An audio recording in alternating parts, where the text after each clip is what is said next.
आपने अपने चुनाव क्षेत्र में एक बड़ी रैली की, रोड शो किया, काफी लोग आए। मैं जानना चाहता हूं शुरुआत में अमित जी कि आपने 2014 और 2019 दोनों का चुनाव देखा। ये जो मोदी जी का तीसरा चुनाव है, अब तक जो आपने दो चुनाव लड़े और लड़ाए हैं, उसमें और इसमें आप क्या फर्क पाते हैं, कैसे अलग है? देखिए राहुल जी, पहली बार आजादी के बाद देश में एक ऐसा नेता जनता के सामने आया है जिसके पास 10 साल का ट्रैक रिकॉर्ड भी है और 25 साल का एजेंडा है। 10 साल में मोदी जी ने सबसे बड़ा अगर डेमोक्रेसी के लिए कुछ कंट्रीब्यूट किया है तो राजनेताओं के वादों पर जनता का भरोसा कायम करने का काम किया है।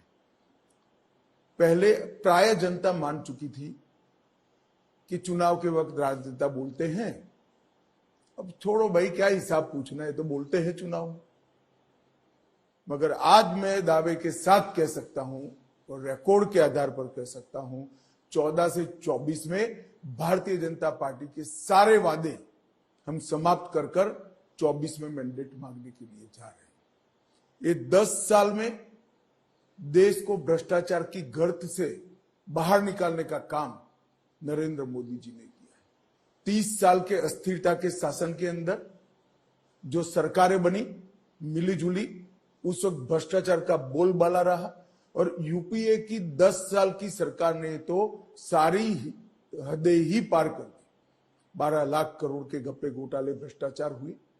10 साल से मोदी जी प्रधानमंत्री हैं, 23 साल से प्रधानमंत्री और मुख्यमंत्री हैं। हमारे विरोधी भी 25 पैसे का आरोप नरेंद्र मोदी पर नहीं लगा पाए। इसके साथ साथ देश के 80 करोड़ गरीबों को पहली बार आत्मविश्वास आया है कि चुनाव में मेरे स्टेक है। पहले इनकी गेस्ट आर्टिस्ट की भूमिका होती थी, इनके स्टेक नहीं होते थे। आज उसको घर मिल रहे हैं, बिजली मिली है, घर में पानी मिला है, शौचालय मिला है, गरीब को 5 किलो अनाज प्रति व्यक्ति प्रति माह फ्री ऑफ कॉस्ट मिल रहा है, 5 लाख तक की सारी सुविधाएं मिल रही है, नल से जल मिल गया है। इसके मन में एक आशा का संचार हुआ है कि चुनाव मेरे लिए भी सार्थक प्रक्रिया हो सकती है और पूरी 80 करोड़ गरीबों की एक बहुत बड़ी जाति नरेंद्र मोदी के साथ जुड़ गई। तो इस चुनाव में देश की जनता, मोदी जी ने जो कहा था, जब देश की आजादी के 100 साल होंगे तब ये देश पूर्ण विकसित होगा, आत्मनिर्भर होगा और महान भारत बनकर रहेगा। देश की जनता ये नींव डालने के लिए 2024 के चुनाव में मोदी जी को 14 और 19 से बड़े बहुमत के साथ जिताने के लिए तैयार बैठी। दुनिया के बाकी देशों में जो बड़े लोकप्रिय नेता थे, टोनी ब्लेयर हो, मार्गरेट थैचर हो, जब उनके 10 साल पूरे हुए तब तक काफी एंटी इनकम्बेंसी उनके खिलाफ बन गई और उनके लिए उनका तीसरा चुनाव काफी मुश्किल था। क्या आप मानते हैं कि लाजमी तौर पे 2 बार सरकार में रहने के बाद एक लेवल की एक एंटी इनकम्बेंसी बनती है जो 2019 में शायद नहीं थी, जैसे प्राइस राइज हो, अनएम्प्लॉयमेंट, बेरोजगार या कीमतों का मुद्दा हो, वहां पे थोड़ी सुगबुगाहट है समाज में जो कि 5 साल पहले शायद नहीं? देखिए, सुगबुगाहट और रोष 2 चीजें अलग होती हैं। आज सिर्फ मोदी का नाम लेने से जनता की बाहें खिल जाती हैं। मैंने अनुभव किया है, चाहे पूर्व हो, पश्चिम हो, उत्तर हो, दक्षिण हो, अटूट भरोसा मैंने नरेंद्र मोदी के वचन पर, इसकी गारंटी पर जनता का देखा है। कहीं पर कोई दूर दूर तक दूरबीन लेकर भी एंटी इनकम्बेंसी नजर नहीं आ रही है। पूरा देश एक मुश्त होकर मोदी जी को फिर से चुनने के लिए तैयार है। मैं आपको बताता हूं, 14 में हम 272 थे, 19 में 300 हुए, इस बार हम 370 पार करेंगे, एनडीए 400 पार करेंगे। क्या आप ये मानेंगे कि प्रधानमंत्री की लोकप्रियता आपके स्थानीय एमपी से बहुत ज्यादा है? एक टाइम था जब भारत की क्रिकेट टीम की पूरी निर्भरता सचिन तेंदुलकर पे थी कि जब तक तेंदुलकर है तब तक इंडिया जीत रही है। ऐसा है राहुल भाई, आपका इवेल्यूएशन खराब हो जाएगा। क्रिकेट की इस देश की गंभीर राजनीति से कभी तुलना नहीं करते हैं। हमेशा नेता एक ही होता है। पार्टी की आइडियोलॉजी और पार्टी के विजन के जमीन पर उतारने का काम नेतृत्व का होता है। नरेंद्र मोदी जी हमारे पार्टी के जमीनी कार्यकर्ताओं से उठकर इस देश के विश्व के इतने बड़े नेता बने हैं। नेता के नेतृत्व में ही पार्टी अपने वादों को पूरा करती है। नेता के नेतृत्व से ही पार्टी अपने आइडियोलॉजी में उचित बदलाव करती है। नेता के नेतृत्व में ही पार्टी अपने लक्ष्य तय करती है। और जब नेता लक्ष्य तय करता है, नेता आइडियोलॉजी की व्याख्या करता है, इसके साथ बाकी सारे लोग।